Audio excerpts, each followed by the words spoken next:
Hello guys, আসসালামু আলাইকুম। Welcome back to my new another blog. আর আজ সকালে ঘুম থেকে উঠেই আজকে বাড়ি গিয়েছিল, তাই সকালে উঠে র্যাপিডোটা বুক করে আন্টিকে ছেড়ে দিয়ে চলে এসেছিলাম। আর আসার পথেই মুখ হাত পা একবারে ধুয়ে নিচ্ছিলাম। আর এসে আমাদের কাউন্টারে দেখি একটা দাদা এসছে। সে এখানেই বাড়ি, তার হোলসেলে মাল নেই আমাদের কাছে, বরাবরকার মাল নেই, তাই সে সকাল সকাল চলে এসছে।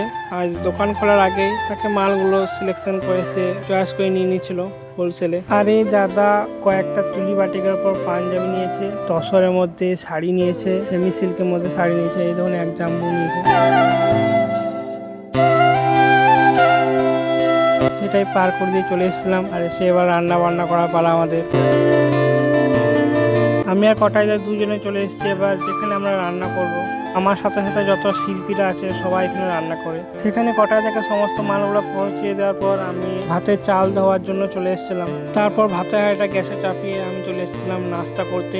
আর আমি নাস্তা করে কটাই দাকে ছেড়ে দিয়েছিলাম, সেও নাস্তা করতে গিয়েছে। আর কটাই দা যতক্ষণ না আসে ততক্ষণ আমি পেঁয়াজ এগুলো সব ভেজে রাখছি রান্নার জন্য। কারণ আগের ব্লগে বলেছিলাম আন্টি আজকে দিনটাই থাকবে, আর থাকবে না, সে চলে গিয়েছিল, তাই আমি আর কটাই দুজন মিলে রান্না করে নিচ্ছিলাম।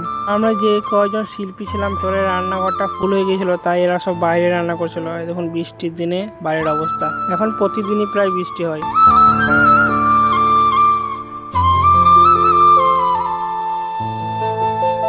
আমাদের ভাত রান্না একটু লেট হয়ে গিয়েছিল, তাই সবাই রান্না করে চলে গিয়েছে, আমরাই ছিলাম। আর ভাতটা আমি কষিয়ে নেব। আর ভাত কষানোর পর আমাদের যে এক্সট্রা থালি বাটিগুলো যেগুলো ইউজ হয়েছে সেগুলোকে ধুয়ে নিয়ে চলে এসেছি। আর রান্না কমপ্লিট আমাদের। এবার চলে এসেছি রুমে। আর সকালে যে দাদারা এসেছিলো সে মালগুলো নিয়েছিল, তার জন্য ডিসপ্লেটা খালি আছে, সেখানটায় টেঙে দেবো মাল আমরা। স্নান করে চলে এসেছি। আর আজ হচ্ছে শুক্রবার, জুম্মার নামাজ পড়বো, তাই উজুটা করে নিয়েছি। কটায় আমি দুজনে একসাথে গিয়ে পড়ে আমরা যে স্টলটায় থাকি সেখানটাই নামাজ পড়ানো হবে।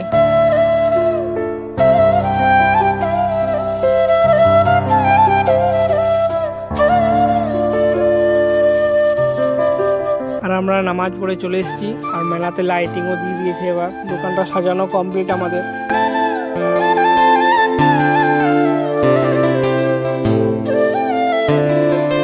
তারপর একজনকে অনলাইনে মাল দেখিয়েছিল, সেগুলোই ছবি তোলাতুলি হয়েছিল, তাই কটায় সেগুলোকে আবার ভাঁজ করে নিচ্ছে। আর গাইজ আজকে আমি অনেক খুশি। কেন খুশি সেটা বলছি এবার আপনাদের। আমি যে 1 মাস থেকে ব্লগিং পোস্ট করছি, আজ আমি ফার্স্ট অর্ডার পেলাম অনলাইনে। আজ দুপুরে খাওয়া দাওয়ার পর গুজরাট থেকে একটা দিদি ফোন করেছিল, সে নাকি ওখানে শাড়ির বিজনেস করে, তাই সে আমাদের কাছে কাঁথা স্টিচে শাড়ি নেবে, তাই কল করেছিল। তাকে ভিডিও কলে দেখিয়ে দিচ্ছিল মালগুলো। তারপরে এই দিদিটা এসেছিল, সেও আমাদেরকে শাড়ি নেবে।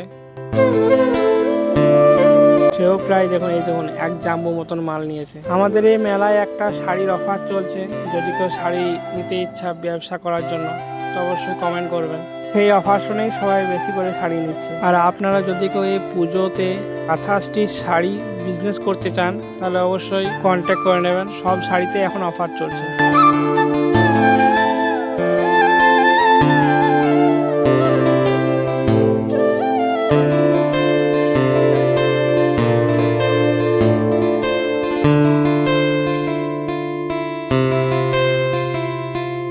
আর এখন বাজে রাত 8:30, তাই রান্না করার জন্য চাল নিয়ে চলে যাব ভাত রান্না করতে।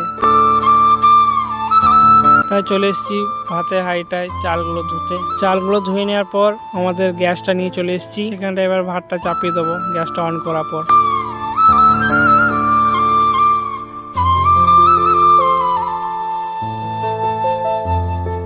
আরও যদি একসাথে ফুল ভিডিওটা দেখার ইচ্ছা হয় তো আমার ইউটিউব পেজে চলে গিয়ে পরে পুরো ভিডিওটা একসাথে দেখতে পারেন। আর আমাদের ভাত রান্না এবার কমপ্লিট। ভাত রান্নার পর তরকারিটাও একবার গরম করে নেব। তরকারি গরম করার পর গ্যাসটা রেখে দেবো আমরা নিজের জায়গায় যেখানে থাকে। চলে এসছি এবার স্টলে। আর কটাইদার সমস্ত মালগুলো গুছিয়ে নিয়েছে। পুরোটা দোকানটা যেটা লড়াপড়ো হয়ে গিয়েছিল একটু, মালগুলো সব সোজাভাবে সাজিয়ে নিয়েছে। আর দোকানটা আবার বন্ধ করে দেবো। আর এই 2 দিন কটাইদাই দোকানটা লাগাচ্ছিল, আমি ভিডিও করছিলাম। আর আজ তাই বললাম আমি দোকানটা লাগাচ্ছি, তুমি ভিডিও করে দাও আমার।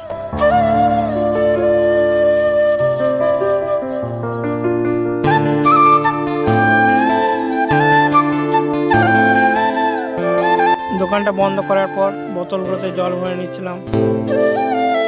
আর খাওয়া দাওয়ার পরে এবার বাসনগুলো সব মেজে নিতে হবে।